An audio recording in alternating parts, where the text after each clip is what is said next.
Olá pessoal, bem-vindos a mais um vídeo do Carros em Foco.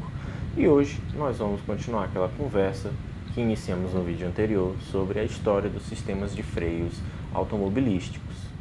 No vídeo passado a gente terminou no tópico de sapatas externas, porque naquela época já, no fim do século XIX, os veículos ainda utilizavam esse rústico sistema de freio. O problema é que já apareciam os motores de combustão interna e já existiam alguns carros com esse tipo de motor. Então, acontece que na virada para o século XX, os carros já estavam em um outro nível de velocidade. Alguns deles já transportavam passageiros, eram mais pesados, e aquele tipo de freio, de sapata externa e freio de cinta acionado por alavanca, não estava mais dando conta do recado. De que ainda era muita força física para o condutor para parar um automóvel. Mas foi em 1902 que apareceu uma patente interessante. Um rapaz chamado Louis Renault, né? Isso mesmo, daquela marca francesa de carros, patenteou um sistema de freio curioso, no qual ele tinha novamente um tambor, só que agora não havia nada por fora para atritar com ele. Eu tinha sapatas internas ao tambor, ou seja, as sapatas eram acionadas e elas internamente atritavam com a superfície interna do tambor, reduzindo a velocidade desse. Essa tecnologia possibilitou maiores torques de frenagem, possibilitou uma coisa que nós chamamos nesse tipo de freio, que é a autoenergização. A autoenergização é um fenômeno que ocorre em uma das sapatas, basicamente, do freio a tambor, no qual, com o tambor girando, ao acionar o freio, uma dessas sapatas tende a ser arrastada pelo tambor. Isso gera uma força, na verdade, um momento na sapata que faz com que ela seja empurrada ainda mais contra o tambor. Isso aumenta a força de frenagem e reduz a aplicação de força por parte do motorista. Então, o grande lance do freio a tambor e de sapata interna foi essa redução na força de aplicação, porque era a necessidade da época.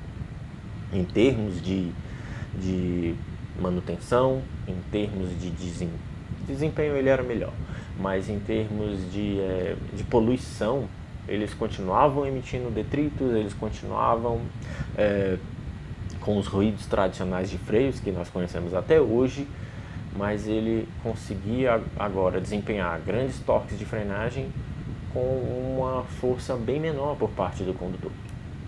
Um dos primeiros carros, para se ter uma ideia, foi o Mercedes Simplex, de 1902. Ele utilizava freios a tambor nas rodas traseiras e freios de cinta num freio que estava no sistema de transmissão do veículo. Note que esse veículo ele já tinha 40 cavalos, ou seja, já tinha bem mais potência que os automóveis lá do fim do século XIX, né? Ou seja, a demanda já era maior. Realmente, os freios de cinta não davam mais conta do recado. O bom também do freio a tambor de sapata interna é que eles tinham uma manutenção mais espaçada. Por outro lado, a manutenção continuava complicada. Então, esse tipo de freio ele ainda conservava algumas coisas dos freios de sapata externa, que era os ruídos.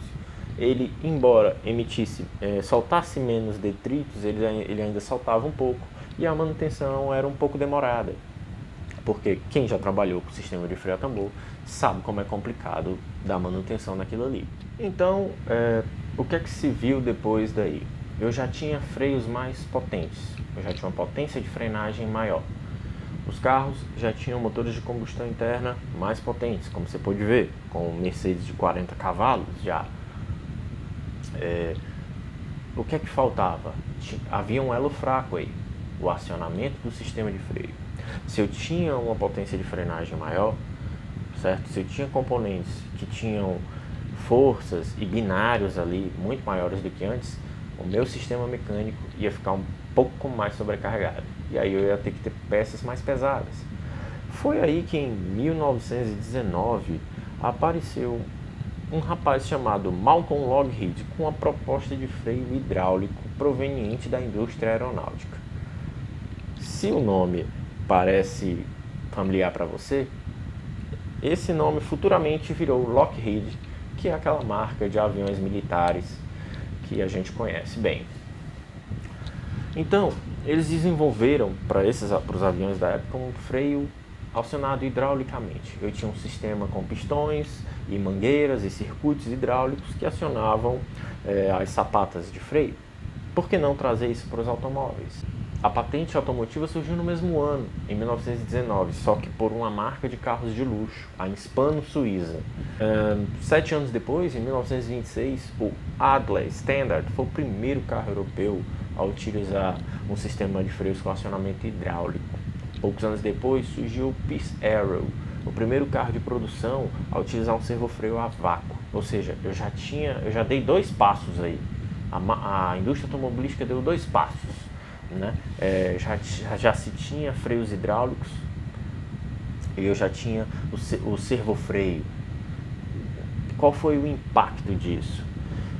O grande problema do acionamento mecânico é que ele acaba trazendo um pouco de vibração para os comandos.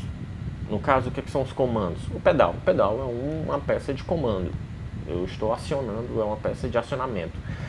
Né? Então ele transfere para o pedal grande parte da sua vibração do sistema de freio. Né? E isso é desconfortável. Né? E ele pode até meio que assustar o condutor. Então, com o sistema hidráulico, você já tinha uma absorção de vibração muito maior. Aí veio o servofreio, em 1928. O que era isso? Eu usava o vácuo do coletor de admissão num mecanismo com diafragma para me dar um pouco mais de força na hora que eu pisar no pedal. Ou seja, o sistema de freio já não exigia mais tanto do motorista. Né? O automóvel já não era mais raiz.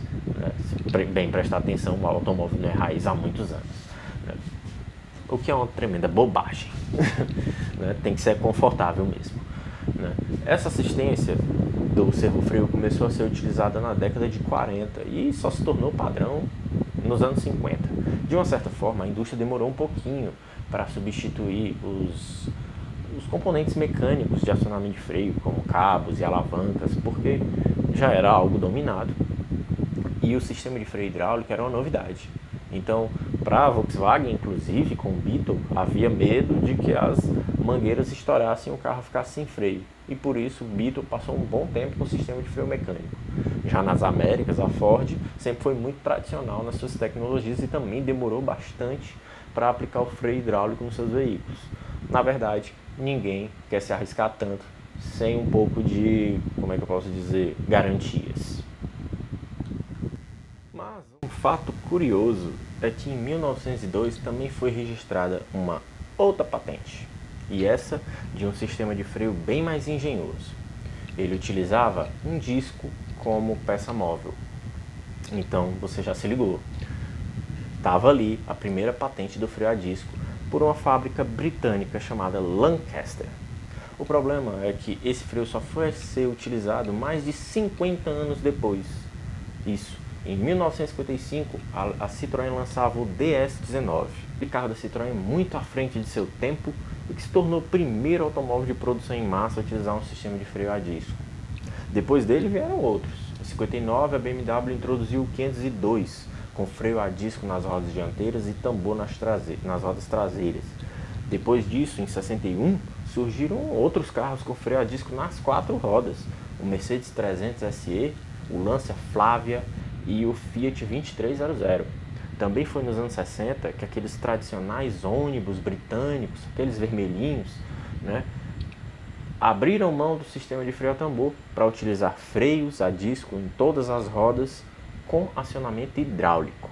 Olha só o marco, né, que até hoje a gente ainda tem freio a tambor em alguns países. E além disso, eles não só utilizavam nos freios urbanos, né, como nos veículos urbanos, como também utilizavam nos veículos de uso rodoviário, ônibus de viagem. Né? todos em ambos os eixos. Veio a década de 70 e aí o que aconteceu? Já apareciam veículos populares e de porte médio, utilitários de médio porte e pequeno porte, já com a configuração que se tornou padrão. O freio a tambor na dianteira, ou o freio a tambor na traseira e freio a disco na dianteira, né? Em 74, a Fórmula 1 já introduzia freios a disco com compósitos de fibra de carbono, que é o material padrão deles hoje, né? Na década de 80, as marcas já não queriam mais nem conversa com freio a tambor na dianteira, e o programa, né, os programas de desenvolvimento de veículos, de famílias de veículos, já não englobavam esse sistema nos eixos dianteiros, e se fossem carros mais sofisticados, carros de luxo, carros esportivos, versões top de linha, até de carros mais baratos, já havia uma grande quantidade de veículos com freios a disco nas 4 rodas. Isso significa, basicamente, que o freio a disco já era uma peça de larga escala, já era feito em larga escala, né? Então, a gente pode concluir, para concluir esse vídeo, que o freio a disco ele foi um marco na indústria automobilística, né? O que se viu depois dos anos 50 foi que havia ali uma configuração padrão de freio automobilístico, né, para veículos civis básicos de alta produção, que era o que? O freio a disco nas rodas dianteiras e o freio a tambor nas rodas traseiras. Todos com acionamento hidráulico, freio de estacionamento mecânico, certo? E auxiliados pelo servofreio a vácuo. Por que essa configuração se estabeleceu? Porque o freio a disco, as diferenças dele para o freio a tambor o colocaram vantajoso a ser utilizado na dianteira, pois a manutenção era rápida, as forças de frenagens eram muito bem balanceadas. Embora eu tivesse um maior custo de fabricação e tivesse um maior desgaste das peças de atrito do sistema de freio a disco em relação ao freio a tambor, ele se tornou vantajoso. No caso do freio a tambor, era interessante ainda utilizá-lo na traseira, pois a demanda de freio não era tão grande. Mas o freio a tambor incorpora muito bem, né, o freio de estacionamento, coisa que no freio a disco é um pouquinho mais complicada. Tem, mas quem já trabalhou com manutenção de carro e teve que dar manutenção no freio de estacionamento de um veículo com freio a disco nas 4 rodas, sabe como aquele sistema é um pouquinho complicado e chatinho de dar manutenção. Então foi por isso que dos anos 50 e diante a gente já tinha freio a disco na dianteira e tambor na traseira, né? Por causa que ele encaixou perfeitamente na nova demanda que o automóvel tinha de sistema de freio. Bom, esses foram os assuntos de hoje para essa playlist da história do automóvel. Vai ter mais 2 outros tópicos que nós vamos abordar, que são os tópicos finais, e vai ficar para o próximo vídeo. Eu agradeço se você viu até aqui. Se você gostou, dá um joinha. Se não gostou, dá dislike. Se tiver alguma dúvida, pode deixar nos comentários, pode me mandar um e-mail, eu vou deixar todos os links aqui na descrição. Se quiser ver mais informações, dá uma olhada no artigo do site. Quero ver mais informações ainda, dá uma olhada nas nossas referências. Você provavelmente vai encontrar a informação que você quer lá. No mais, muito obrigado e até a próxima.